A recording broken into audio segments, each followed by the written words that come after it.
They only beat one team with a winning record during the regular season and barely squeaked into the playoffs with a 9-7 record. I knew it. What did I just say? A 9-7 team. It had to be, bro.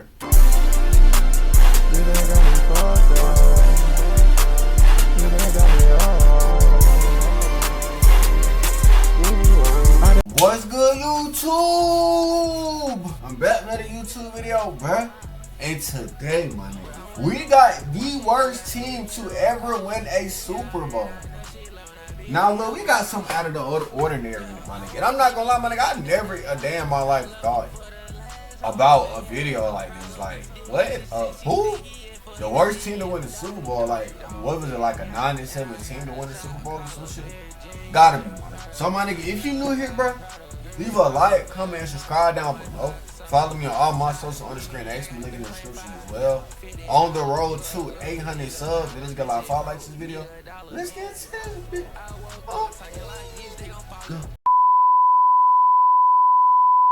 One of the worst teams in the NFL won the Super Bowl. The 2011 Giants were bad. They only beat one team with a winning record during the regular season and barely squeaked into the playoffs with a 9-7 record. I knew it. What did I just say?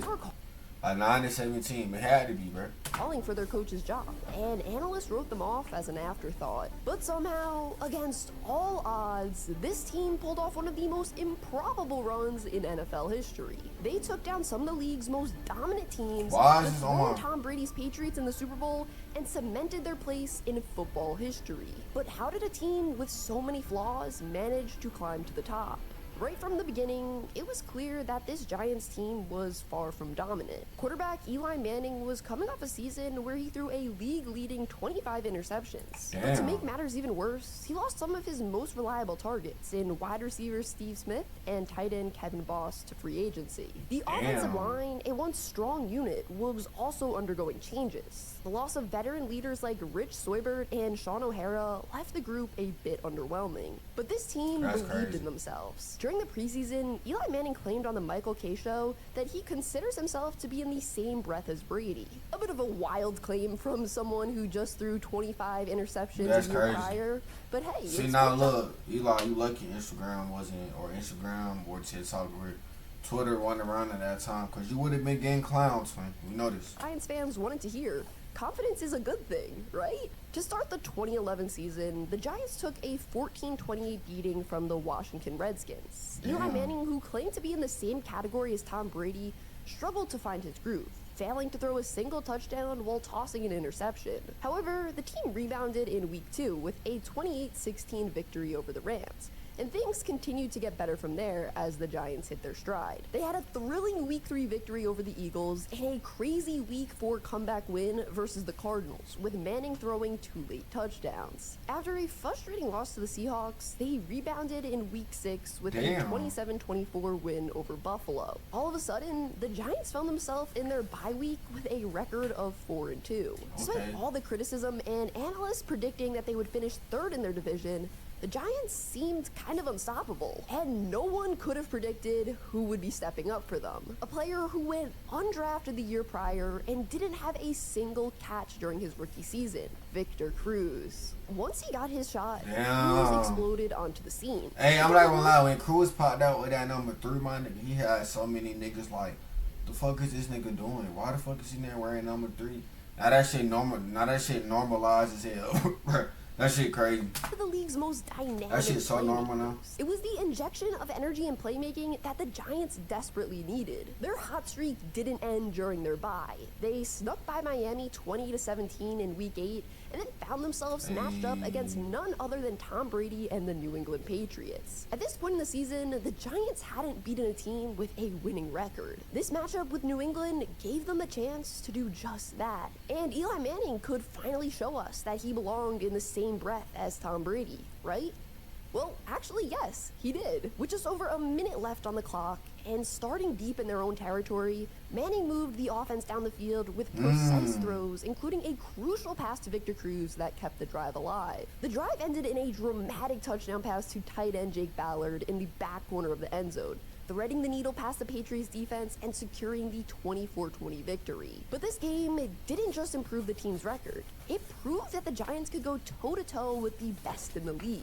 The win put the team at 6-2, and the Giants looked like one of the top contenders in the NFC. Eli Manning was playing some of the best football of his career, and the offense, led by breakout star Victor Cruz and a resurgent rushing attack, was firing on all cylinders. The defense was anchored by a dominant pass rush featuring Jason Pierre-Paul and Osi Umenyiora. But just as quickly as they rose to the top, everything fell apart. The team slid into a 4-game losing streak, exposing cracks on both sides of the ball. The offense struggled with consistency, the run game was non-existent, turnovers became a problem, and the defense gave up big plays at critical moments, while also allowing an alarming 38 points per game during this stretch. With their playoff hopes hanging by a thread, the Giants faced a must-win game in Dallas in Week 14. Facing a hostile crowd and a Cowboys team looking to claim the NFC East, the stakes couldn't have been higher. But Manning put on a clinic, throwing for 400 yards and 2 touchdowns in a thrilling 37-34 victory. This win injected new life into the Giants' season. But their momentum hit a wall the following week with a win injected new life into the Giants' season. I know the nigga off crack, and this is one nigga that's off that shit. That cocaine, all type of shit. But their momentum hit a wall the following week with a rough 23-10 home loss to Washington. It was a brutal wake-up call, putting their playoff hopes in even greater jeopardy. Week 16 brought a high-stakes matchup against their crosstown rival Jets. The Giants were 7-7 at this point and knew their season was on the line. Trailing in the second quarter, they needed a spark desperately, and Victor Cruz provided it with one of the most iconic plays in franchise history. Backed up at their own 1-yard line, Cruz caught a short pass from Manning, slipped a tackle, and outran the entire Jets defense for a jaw-dropping 99-yard touchdown. The play shifted the game's momentum, and the Giants dominated the second half, securing a 29-14 victory and keeping their playoff hopes alive. So everything came down to the final week of the season. Week 17, a do-or-die showdown with the Dallas Cowboys for the NFC East title. With the bright lights of primetime shining, Eli Manning delivered a masterclass. He threw for 3 touchdowns. Victor Cruz had 178 yards and a score, and the Giants defense also stepped up, forcing key turnovers and slowing down Dallas' offense as the Giants overwhelmed the Cowboys in a dominant 31-14 victory. Eli Manning, I'm not gonna lie, if the NFL added, y'all know how college football got like the playoff patches and shit right here? If the NFL added that, it should have been so much better. That should have been hard, bro. The season with 4 how they got the Super Bowl patches, they need to add like the playoff patches as well, bro. 133 yards and 29 touchdowns, Victor Cruz emerged as a star and finished with 1,536 receiving yards. And on the defensive side, Jason Pierre-Paul had 16.5 sacks. The Giants finished with a 9-7 record, clinching the division to make the playoffs. But it didn't make sense. Statistically, this team had no business being in the postseason. During the regular season, New York played 4 teams with a winning record, but only won 1 of those games. Yes, they only beat 1 team with a winning record all season long. Their rushing attack was a glaring issue all season.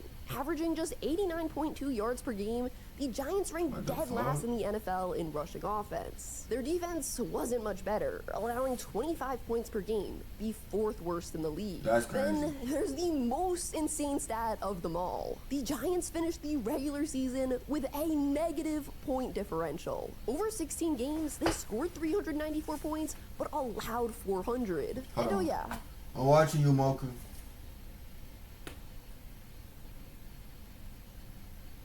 Woke up. Yeah.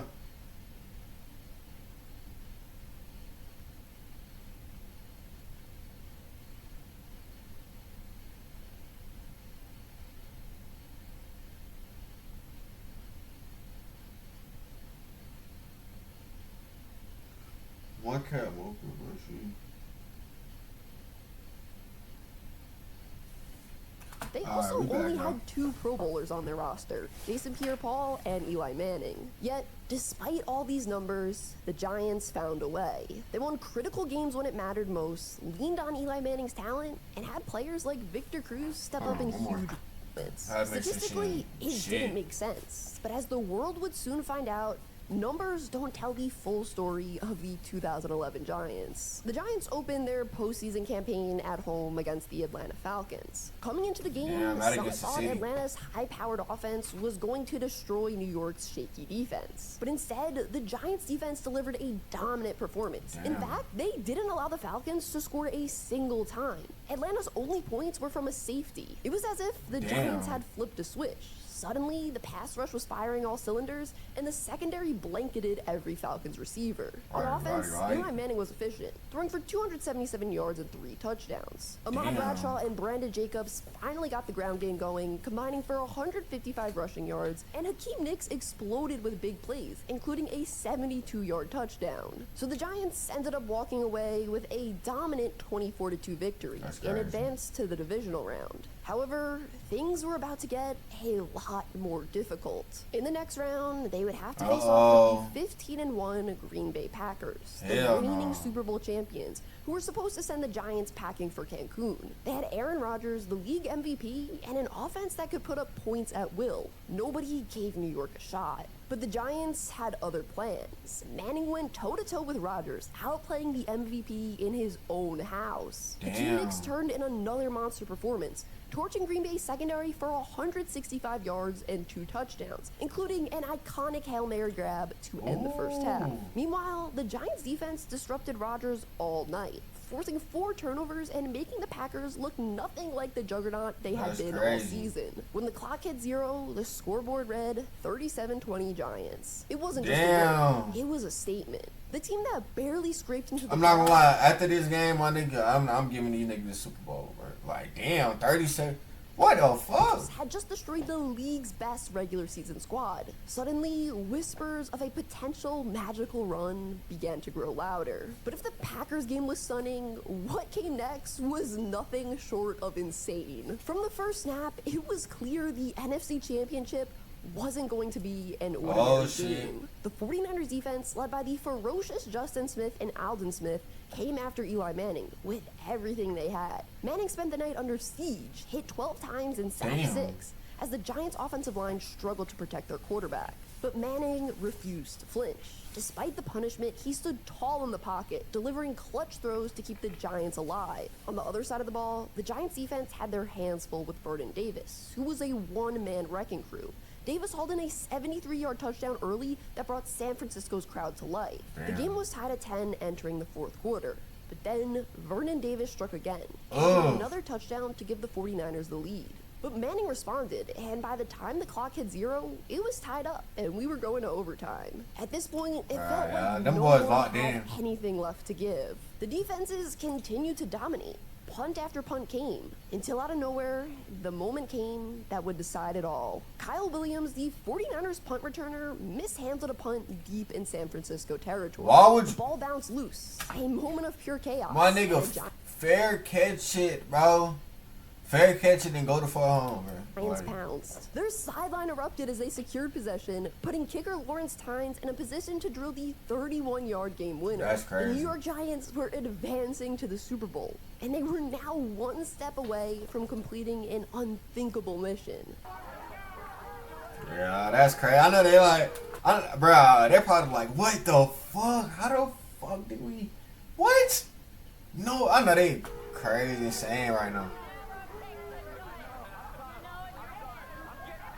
The stage was set. For the second time in 4 years, the Giants would face New England in the Super Bowl. The 13-3 Patriots were armed with one of the most dangerous offenses in NFL history, and were led by the greatest quarterback to ever do it, Tom Brady. Yes, the guy that Eli Manning said he was in the same category as. When these two faced off in the 2007 Super Bowl, the Giants pulled off a crazy upset to end New England's perfect season. But now, the Patriots were determined to avenge their loss. The Giants played again. The Patriots stormed back with 17 unanswered points. Trailing 17-9 in the 3rd quarter, the Giants needed a spark. And as they had done all postseason, they found one. Wait, so this nigga Eli Manning really owned Peyton Manning? I mean, not Peyton Manning. This nigga Eli Manning really owned Tom Brady, and that's crazy, my nigga. It's crazy how this nigga Eli Manning is really Tom Brady kryptonite for real, and that shit is not talked about enough, man. Down, holding New England scoreless for the rest of the game, while Manning and the offense began to come alive.